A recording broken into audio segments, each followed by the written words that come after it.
அஸ்ஸலாமு அலைக்கும் வரஹ்மத்துல்லாஹி வபரகாத்துஹு. அன்பார்ந்த பெரியோர்களே, இளைஞர்களே, சகோதரர்களே, தாய்மார்களே, புனிதமிக்க பராத் இரவு ஷாபான் மாதத்தின் 15ஆம் நாள் இரவாகும். அந்த இரவுக்கு பராத்துடைய இரவுன்னு பேர் வர காரணம், அன்றைய இரவிலே நிறைய பேர்களுக்கு இறைவன் நரகத்திலிருந்து விடுதலை வழங்குகிறான். அரபு மொழியில பராத்துன்னு சொன்னா விடுதலைன்னு அர்த்தம். பராத்துடைய இரவுன்னு சொன்னா விடுதலை வழங்கும் இரவு. அல்லாஹு தஆலா நிறைய பேர்களுக்கு எந்த அளவுக்குன்னு சொன்னா நபிகள் நாயகம் ஸல்லல்லாஹு அலைஹி வஸல்லம் சொல்லி காட்டுறாங்க, அன்றைய இரவிலே கல்பு கூட்டத்தாரிடம் உள்ள ஆடுகளுடைய உரோமங்களின் எண்ணிக்கை அளவை விட அதிகமானவர்களுக்கு அல்லாஹு தஆலா மன்னிப்பு வழங்குகிறான், விடுதலை வழங்குகிறான் என்று நபிகள் நாயகம் ஸல்லல்லாஹு அலைஹி வஸல்லம் சொல்லி காட்டியிருக்கிறாங்க.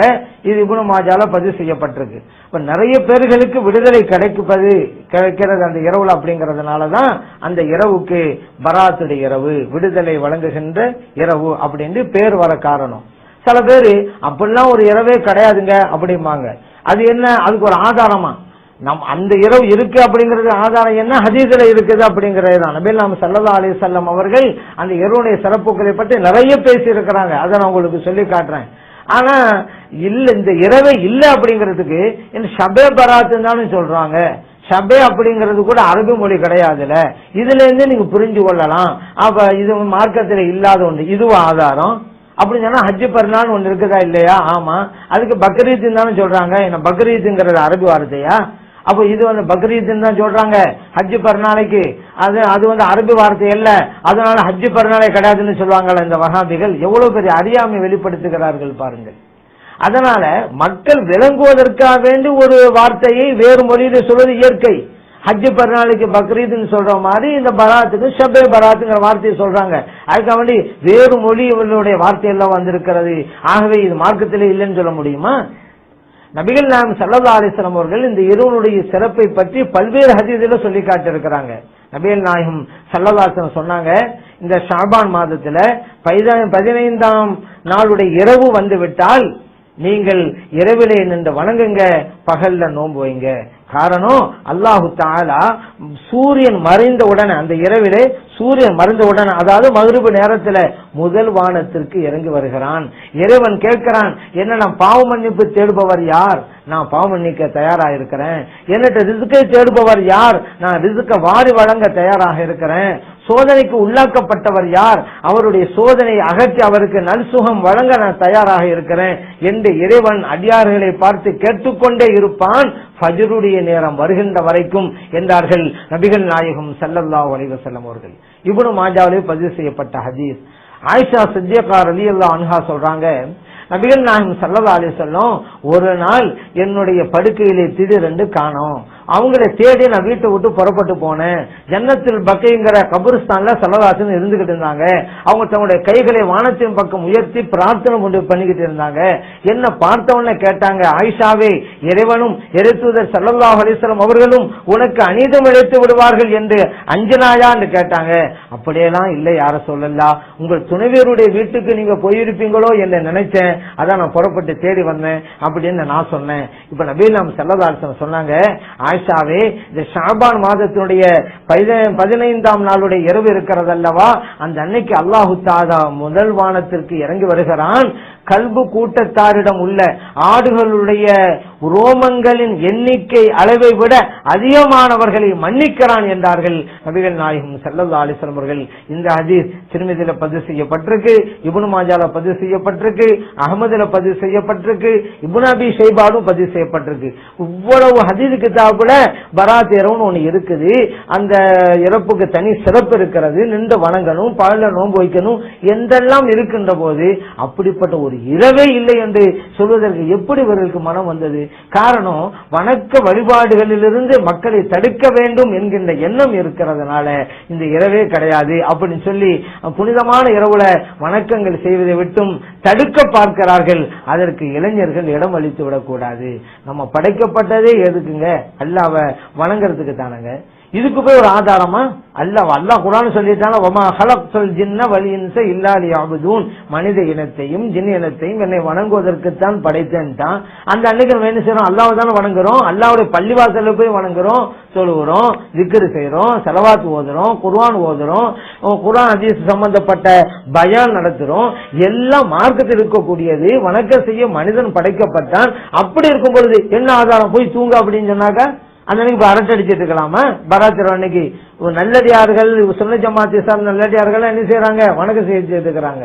இந்த ஒரு வணக்கமே இல்லை என்று சொல்லக்கூடியவர்கள் தேவையில்லாத காரியங்களில் ஈடுபட்டு பாவத்தை சம்பாதித்துக் கொண்டிருக்கிறார்கள். அந்த அன்னைக்குத்தான் வணங்க வேண்டும் என்பதற்கு என்ன ஆதாரம் அப்படின்னு சில பேர் இப்ப கேட்டுக்கிட்டு இருக்கிறாங்க. சரி, அந்த அன்னைக்கு சாப்பிடலாமா? சாப்பிடலாம். அந்த அன்னைக்கு சாப்பிடலாங்கிறது என்ன ஆதாரம்? அந்த அன்னைக்கு எழுதலாங்கிறது என்ன ஆதாரம்? அந்த அன்னைக்கு பேசலாங்கிறது என்ன ஆதாரம்? அந்த அன்னைக்கு தூங்கலாங்கிறது என்ன ஆதாரம்? அப்ப யாரும் எதுவும் செய்ய முடியாத? நல்வணக்கம் செய்வது எல்லா நாளிலும் கூடும். அந்த நாளிலும் அதிகம் நம்ம செய்யறோம். அதுக்காக மற்ற நாள்கள்லாம் வணக்கம் செய்யக்கூடாது, அந்த நாள் தான் செய்யணும்னு சொன்னோமா? நபிகள் நாயகம் ஸல்லல்லாஹு அலைஹி வஸல்லம் அவர்கள் அது புனிதமான நாள், இறைவன் மன்னிப்பு தருகின்ற நாள், ரிஸ்க் தருகின்ற நாள், அதனால் உங்களுடைய வணக்க வழிபாட்டை அதிகமாக்கிக் கொள்ளுங்கள் என்று இறை தூதர் ஸல்லல்லாஹு அலைஹி வஸல்லம் சொன்னதால் அப்ப நாம் செய்து கொண்டிருக்கிறோம்ங்கிறத நினைவிலே வைக்க வேண்டும். அதே போல இப்னு உமர் ரலியல்லாஹு அன்ஹு அவங்க அறிவிக்கிறாங்க, 5 இரவுகள் உண்டு, அவற்றிலே நாம் செய்கின்ற துஆ அல்லாஹ்வால் அங்கீகரிக்கப்படும், மறுக்கப்படாது. அதுல 1வது வெள்ளிக்கிழமையினுடைய இரவு, 2வது ரஜபு மாதத்தினுடைய 1வது இரவு, 3வது இந்த ஷாபான் மாதத்துல 15ஆம் நாளுடைய இரவு, அதுக்கு அடுத்து 4வது 5வது 2 பெருநாட்களுடைய இரவுகள். மொத்தம் இந்த 5 இரவுகள் முஸன்னஃப் அப்துர் ரஸாக் அப்படிங்கிற ஹதீஸ் கிதாபில் பதிவு செய்யப்பட்டிருக்கு.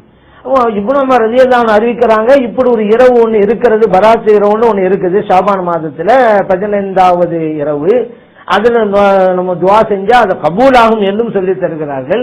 நபிகள் நாயகம் ஸல்லல்லாஹு அலைஹி வஸல்லம் சொல்லிக் கொடுக்க போய் தானே இதை நமக்கு அறிவித்து காட்டுறாங்க. அப்படிங்கிறது கூட நம்ம யோசிக்க வேண்டாமா?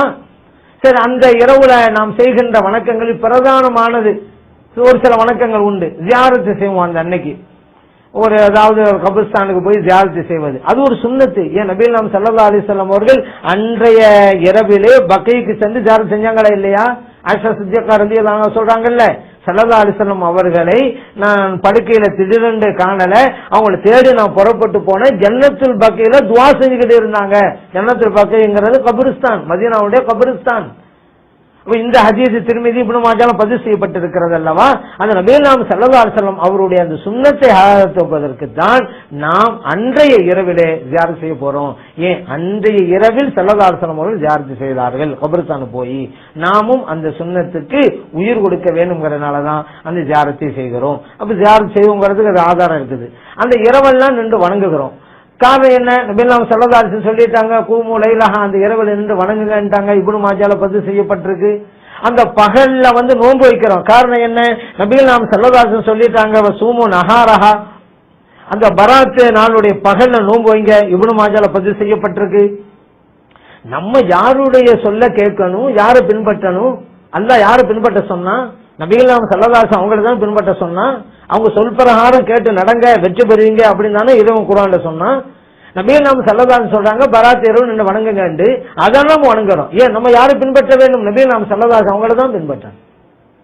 நபிகள் நாயகம் ஸல்லல்லாஹு அலைஹி வஸல்லம் நோன்பு வைங்க பகல்னாங்க, பராத் அன்னைக்கு நம்ம பாட்டு நோன்பு வைக்கிறோம். அவங்களை பின்பற்றினாதான் நம்ம மறுமையிலே வெற்றி கிடைக்கும், சொர்க்கத்துக்கு போவோம்.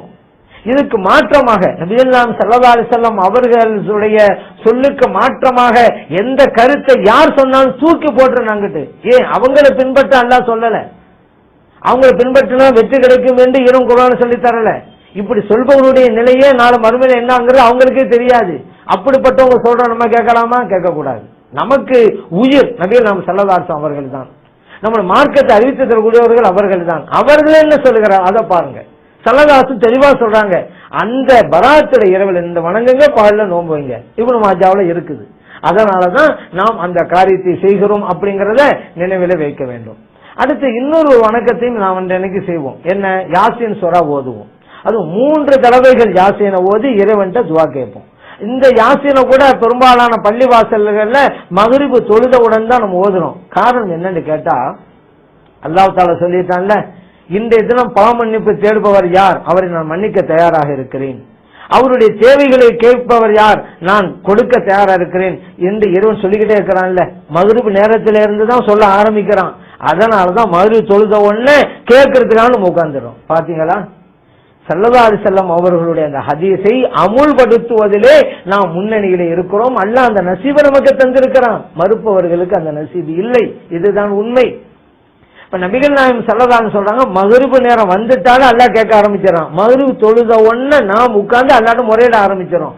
இறைவன் அங்க கேட்டுட்டு இருக்கிறான், என்ன நான் பாவ மன்னிப்பு தேடுபவர் யாருன்னு. அந்த நேரத்துல இறைவன் என்னை மன்னிப்பாயாக என்று நம்ம கேட்கிறோம். சும்மா கேட்காம யாசின் சூராவை ஓதிட்டு கேட்கிறோம். அல்லாஹ் தஆலா கேட்கிறான், என்னிடம் ரிஸ்க் தேடக்கூடியவர் யார் அப்படின்னு கேட்டுக்கிட்டு இருக்கிறான். அதே நேரத்துல பள்ளிவாசல் நாம எல்லாம் கூட்டமா அமர்ந்து, அதே போல தாய்மார்கள் வீடுகள்ல அமர்ந்து இறைவனை எனக்கு ரிஸ்கை தா என்று கேட்கிறோம். சும்மா கேட்காம சூரத்து யாசீனை ஓதிட்டு கேட்கிறோம். அதே போல பாருங்க, நபிகள் நாயகம் ஸல்லல்லாஹு அலைஹி வஸல்லம் சொன்னாங்கல்ல, அன்றைய இரவுல அந்த கல்பு கூட்டத்தாரிடம் உள்ள ஆடுகளுடைய ரோமங்களின் எண்ணிக்கை அளவை விட அதிகமானவர்களுக்கு இறைவன் மன்னிப்பு வழங்குகிறான். அப்படிங்கறதுனாலதான் நம்முடைய இறந்து போனவர்கள்லாம் எத்தனை பேர் இருப்பாங்க, நம்முடைய முன்னோர்கள் மூதாதையர்கள்லாம், அவர்களுக்காக மன்னிப்பு கேட்பதற்கு அந்த இடத்திலே நாம் கூடி அல்லாஹ்ட்ட முறையிடுறோம். சும்மா கேட்காம யாசீனை ஓதுறோம். ஏன் அப்படின்னு நாம் ஸல்லல்லாஹு அலைஹி வஸல்லம் சொன்னாங்க, இக்ரவு யாசீன் அலா மௌதாக்கும், உங்களில் முன் சென்றவர்களுக்கு யாசீன் சூராவை ஓதுங்கள். அபூதாவுதுல பதிவு செய்யப்பட்டிருக்கு, இப்னு மாஜால பதிவு செய்யப்பட்டிருக்கு, அஹ்மதிலும் பதிவு செய்யப்பட்டிருக்கிறது. நபி நாம் ஸல்லல்லாஹு அலைஹி சொன்னாங்கல்ல, உங்களில் மரணித்தவர்களுக்கு யாசீன் சூரா ஓதுங்க என்று. அதனால நம்முடைய முன்னோர்கள்ல எவ்வளவு பேர் மௌத்தா போயிருக்கிறாங்க, அவர்களுக்காக யாசீன் சூராவை ஓதிட்டு அல்லாஹ்ட்ட முறையிடுறோம். ஏன் அன்றைய இரவிலே இறைவன் விடுதலை வழங்குகிறான். ஆயிரம் பேர்களுக்கு, லட்சக்கணக்கான பேர்களுக்கு நம்முடைய முன்னோர்களும் அந்த விடுதலை ஆகின்ற கூட்டத்தில் இருக்க வேண்டும் என்பதற்காகத்தான் யாசின் சூராவை ஓதி அவர்களுக்காக நம்ம துஆ செய்கிறோம். அடுத்து நமக்காக வேண்டிய அந்த யாசீனை ஓதுறோம். ஏன்னு கேட்டா நபிகள் நாயகம் ஸல்லல்லாஹு அலைஹி வஸல்லம் சொன்னாங்க, ஒருவர் இறைவனுடைய திருப்பொருத்தத்தை நாடி யாசின் சூராவை ஓதினால் அவர் மன்னிக்கப்பட்டவர் ஆவார். இப்னு ஹிப்பான்ல பதிவு செய்யப்பட்டிருக்கு, தாரமியிலும் இந்த ஹதீஸ் பதிவு செய்யப்பட்டிருக்கு. அப்ப நம்ம அல்லாஹ்ட்ட பாவ மன்னிப்பு தேடுறோம். ஏன் அல்லாஹ் அந்த அண்ணன் கேட்கறான்ல, என்ன நான் பாவ மன்னிப்பு தேடுபவர் யார், மன்னிக்க தயாரா இருக்கிறேன். நம்ம எல்லாம் உட்கார்ந்து வீடுகளிலும் பள்ளிவாசலும் உட்கார்ந்து அல்லாஹ்ட்ட பாவ மன்னிப்பு தேடுறோம். அந்த நேரத்துல யாசின் சூரா ஓதிட்டு கேட்கிறோம். ஏன் ஸல்லல்லாஹு அலைஹி வஸல்லம் சொன்னாங்க, இறைவனுடைய பொருத்தத்தை நாடி யாசின் சூராவை ஓதினால் நீங்கள் மன்னிக்கப்பட்டவராக மாறுவீர்கள் அப்படின்னு சொன்னதுனால மன்னிப்பு கேட்கிற அந்த நேரத்துல யாசின் சூரா ஓதுறோம். ஆதாரம் இல்லாமல் நாம் எதையும் செய்வதில்லை அப்படிங்கறத நினைவிலே வைங்க. ஏன் ஸல்லல்லாஹு அலைஹி வஸல்லம் அவர்கள் அந்த இரவிலே ஓத வேண்டும் என்று சொன்னார்களா அப்படின்னு கேட்டு நல்ல வணக்கத்தை எல்லாம் அழிக்க பார்க்கிறார்கள். அதுக்கு நம்ம இடம் கொடுத்து விடக்கூடாது. சலாத்து சொல்லிட்டாங்கல்ல, உங்க பாவம் மன்னிக்கப்படணுமா, யாசின் ஓதுங்கன்னாங்கல்ல. இப்ப எந்த நாளிலும் யாசின் ஓது அல்ல பாவம் தேடலாம்ல. கேட்டு அப்படிதான் எந்த நாளிலும் துவா செஞ்சுட்டு இருக்கோம். மற்ற நாடுகள்ல எல்லாம் அல்லாட்ட யாரும் பாவம் தேடக்கூடாதுன்னு யாரும் சொன்னாங்களா? ஒவ்வொரு தொழுகையிலும் இறைவனும் பாவம் தேடிட்டு இருக்கிறோமாங்க. நம்ம கூட்டு துவாவுல ஒவ்வொரு நாளும் 5 நேரம் தொழுகிறோம். தொழுகு முடிஞ்சோன்னா அல்லாட்ட துவா செய்யறோம், பாவ மன்னிப்பு தேடிக்கிட்டு இருக்கிறோமே. அதனால அன்றைய தினத்தில் மட்டும்தான் பாவ மன்னிப்பு தேடணும்னு யாரும் சொல்லல. இன்னும் சொல்ல போனா ஒவ்வொரு நாளும் செஞ்சுட்டு இருக்கோம். அந்த அன்னைக்கு பிரத்யேகமாக சொல்வதற்கு காரணம், இறைவன் தன்னுடைய அடியார்களிடம் கேட்டுக்கொண்டே இருக்கிறான். மன்னிப்பு கேட்பவர்கள் யாராவது இருக்கிறார்களா, நான் மன்னிக்க தயார் என்று இறைவன் சொல்றான். அந்த நேரத்துல நம்ம மன்னிப்பு கேட்காம இருந்தா நம்மளை விட நஷ்டவாளிகள் யார் இருக்க முடியும்? அதனால அந்த நேரத்துல இன்னும் 3 எண்ணம் ஓதுறதுக்கு என்ன ஆதாரம்? 3 என்ன 5 ஓதுங்கள, 3 தான் ஓதுன்னு யாரு சொன்னது? 5 யாசினும் ஓதலாம். இல்லங்க 3 ஓதுறதுக்கு எங்க ஆதாரம் கேட்கறோம், நீங்க அதை விட அதிகமா 5 ஓதுங்க. 1 ஓதுங்களேன். யாசின்ங்கிறது குர்ஆனிலே ஒரு அத்தியாயம். நபிகள் நாயகம் ஸல்லல்லாஹு அலைஹி சொன்னாங்க, ஒவ்வொன்றுக்கும் ஒரு இதயம் உண்டு. குர்ஆனுடைய இதயம் யாசின் தாங்க. குர்ஆன் ஓதுவதற்கு ஒரு டைம் இருக்கா? பராத் இரவுக்கு குர்ஆன் ஓதக்கூடாதா? அல்லாஹ் சொல்லி இருக்கிறானா? எல்லா நாளிலும் ஓதுங்க, ஆனா பராத் இரவு குர்ஆன் ஓதாதீங்கன்னானா? நபிகள் நாயகம் ஸல்லல்லாஹு அலைஹி சொன்னாங்களா? எந்த நாளிலும் ஓதலாம்ல, அந்த நாள்ல ஓதுறோம், பராத்தனுக்கு ஓதுறோம். மற்ற நாள்கள் நம்ம ஓதாம இருந்து அந்த ஒரு நாள் மட்டும் ஓதினால் இவங்க கேட்கிற நியாயம் இருக்கு. ஏங்க மற்ற நாள் இங்க ஓதலையில, யாசின் ஓதலையில, ஏன் இந்த மட்டும் ஓதுவீங்க அப்படின்னு கேட்கறதுல நியாயம் இருக்குது. நம்ம தான் ஒவ்வொரு நாள் ஓதுறோம். எத்தனை வீடுகள்ல நம்ம யாசின் ஓதிக்கிட்டு தான் இருக்கிறோம். பள்ளி வாசல்கள்ல எல்லாம் வெள்ளிக்கிழமை எல்லாம் ஓதிக்கிட்டு தான் இருக்கிறோம்.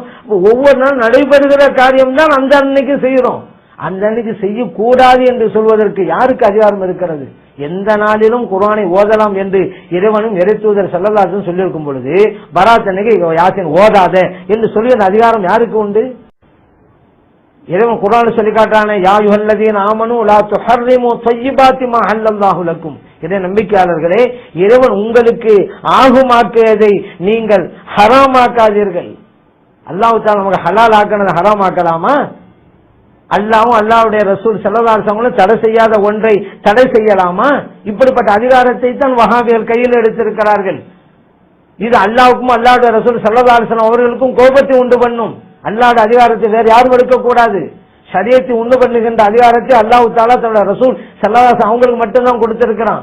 அப்படி இருக்கும் பொழுது மார்க்கத்திலே ஆகுமான ஒன்றை கூடாது என்று இந்த வஹாபிகள் சொல்வதற்கு என்ன தகுதியும் என்ன அதிகாரம் அவர்களுக்கு இருக்கிறது? இது இறைவனிடம் பதில் சொல்லி ஆக வேண்டும்.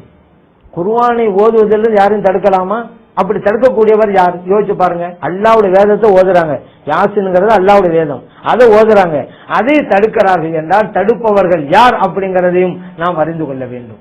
அதனால யாசீனை ஓதுறது காரணம் வசீலாங்க, சும்மா கேட்க கூடாது. நம்ம கொடுத்தா வச்சிருக்கிறோம்.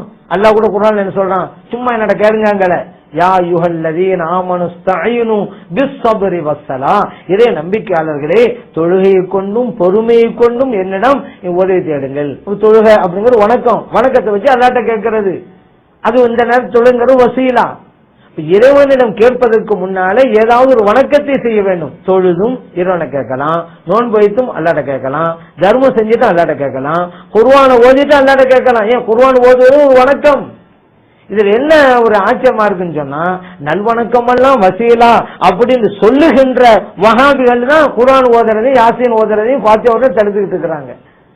நல்லடியார்கள் வசீலா இல்லைன்னு மறுக்கிறாங்க. நல்லடியார்கள் வசீலா என்பதுதான் ஹதீஸ்களும் குர்ஆனுடைய வசனங்களும் அறிவிக்கின்றன. அது ஒரு விஷயம். சரி, நல்வணக்கம் வசீலாங்கிறத ஒப்புக்கொள்ளதானே செய்யறாங்க இந்த வஹாபிகள் எல்லாம். இப்போ குர்ஆனுடைய ஒரு பகுதி தானே யாசீன், யாசீன் ஓதுறது ஒரு வணக்கம் தானே, வணக்கத்தை செஞ்சுதான் அல்லாஹ்ட்ட கேட்கிறோம். நல்வணக்கம் வசீலான்னு ஒப்புக்கொண்டாக்கா யாசீன் ஓதிட்டு அல்லாஹ்ட்ட துஆ செய்யறத ஏற்றுக்கொள்ளணுமா இல்லையா? நம்முடைய முன்னோர்கள் எல்லாம் இந்த ஃபாத்திஹாங்கிற அமைப்பு எப்படி கொண்டு வந்தாங்க அப்படின்னு கேட்டா, எல்லாம் சபையில இருப்பாங்க, அல்லாஹ்ட்ட துஆ செய்வாங்க. சும்மா கேட்காம ஒரு வணக்கத்தை செஞ்சுட்டு இறைவன்ட்ட கேட்கணும். கூடி இருப்பவர்களை பார்த்து ஒரு வணக்கத்தை செய்யணும். எல்லோரும் எழுத தொழுங்கன்னா இட வசதி இருக்கலாம், ஒது செய்வது தண்ணி வசதி இருக்கலாம், இல்லாமல் இருக்கலாம். அதனாலதான் என்ன செஞ்சாங்க, எல்லோரும் செய்கின்ற ஒரு வணக்கம் குர்ஆனை ஓதுவது தான். அதுவும் ஃபாத்திஹா சூரா ஓதுறது தான். ஏன்னா குர்ஆன்ல மற்ற சூறாக்கள்லாம் எல்லாருக்கும் மனப்பாடம் சொல்ல முடியாது. ஃபாத்திஹா சூறாங்கிறது எல்லாருக்கும் மனப்பாடம். இப்ப எல்லாம் தர்மம் செஞ்சுட்டு வாங்க, நம்ம எல்லாம் அல்லாஹ்ட்ட துஆ கேட்கலாம். சில பேர்ட்ட காசு இருக்கும், சில பேர்ட்ட காசு இருக்காது. இல்ல எல்லாம் நோன்பு வச்சுக்காங்க, இனிமே போய் நோன்பு வைக்க முடியுமா? அதனால இறைவன்ட்ட கேட்கணும், ஒரு வணக்கத்தை செஞ்சுட்டு கேட்கணும். எல்லோரும் செய்ய முடிகின்ற ஒரு வணக்கம் என்ன, குர்ஆனை ஓதுவது. அந்த குர்ஆனில் ஃபாத்திஹா சூரா தான் எல்லாருக்கும் தெரியும். அதனாலதான் எல்லாம் இக்ரவு ஃபாத்திஹா, நீங்க ஃபாத்திஹா சூரா ஓதுங்க அப்படின்னு ஓத வச்சு அல்லாஹ்ட்ட கேட்கணும். இறைவன் நமக்கு தர்றான். இது ஒரு வசீலா. அதே போலதான் யாசின் சூராவை ஓதிட்டு அல்லாஹ்ட்ட கேட்கிறோம், அது ஒரு வசீலா. அன்னைக்கு யாசின் சூரா ஓத காரணம் நம்முடைய பாவம் மன்னிக்கப்பட வேண்டும். நீங்க யாசின் சூரா ஓதுனா உங்க பாவம் மன்னிக்கப்படும் ஸல்லல்லாஹு சொல்லி இருக்கிறாங்க. தாரமி இப்படி பதிவு செய்யப்பட்டிருக்கு. நம்முடைய முன்னோர்கள் விடுதலை ஆக வேண்டும். ஏன் அந்த அன்னைக்கு நிறைய பேர்கள் விடுதலை ஆகிறார்கள் நேரத்திலிருந்து ஸல்லல்லாஹு சொல்லி இருக்கிறாங்க. அந்த ஸல்லல்லாஹு அலைஹி வஸல்லம் அவர்கள் தான் முன்னோர்களுக்கு யாசின் சூரா ஓதுங்கன்னு இருக்கிறாங்க. அதனாலதான் யாசின் சூராவை ஓதி அல்லாஹ்விடம் கேட்கிறோம்ங்கிறதை அறிந்து கொள்ள வேண்டும். இன்னொன்று, இறைவன் முதல் வானத்திற்கு இறங்கி வந்து கேட்கிறான் ஹதீஸ்ல இருக்குதுல, இதற்கு எப்படி நாம் புரிய வேண்டுமோ அப்படி புரிய வேண்டும். நம்முடைய அடிப்படை கொள்கைக்கு எந்த முரணும் ஆபத்தும் ஏற்பட்டு விடக்கூடாது. ஏன்னா இறைவன் ஒரு குறிப்பிட்ட இடத்துல உட்கார்ந்துட்டு இருக்கிறது இல்ல. அப்பதான் இந்த இடத்துல இருந்தா இன்னொருத்துக்கு போனாண்டாலும் வரும். இறைவன் காலத்திற்கும் இடத்திற்கும் அப்பாற்பட்டவன். அதனால முதல் வானத்திற்கு வருகை தருகிறான் என்றால் இறைவனுடைய அருளும் அவனுடைய ஆசையும் உங்களை நெருங்கி வருகிறது அப்படிங்கறத தான் இலக்கிய நயத்தோடு நபி நாம் ஸல்லல்லாஹு அலைஹி வஸல்லம் இப்படி சொல்லி காட்டுகிறார்கள். ஏன்னா இறைவனுக்கு ஒரு குறிப்பிட்ட இடங்கிறதே கிடையாது. அப்படி குறிப்பிட்ட இடத்தை கொடுத்துட்டா இறைவன் நம்மள மாதிரி ஆயிடுவான். லைஸ கமிஸ்லிஹி செய்யும், இறைவனை போல வேறு எதுவுமே கிடையாது என்று குர்ஆன் சொல்லி காட்டுகிறது. அதனால இறைவனுக்கு ஒரு குறிப்பிட்ட இடம் இல்லை.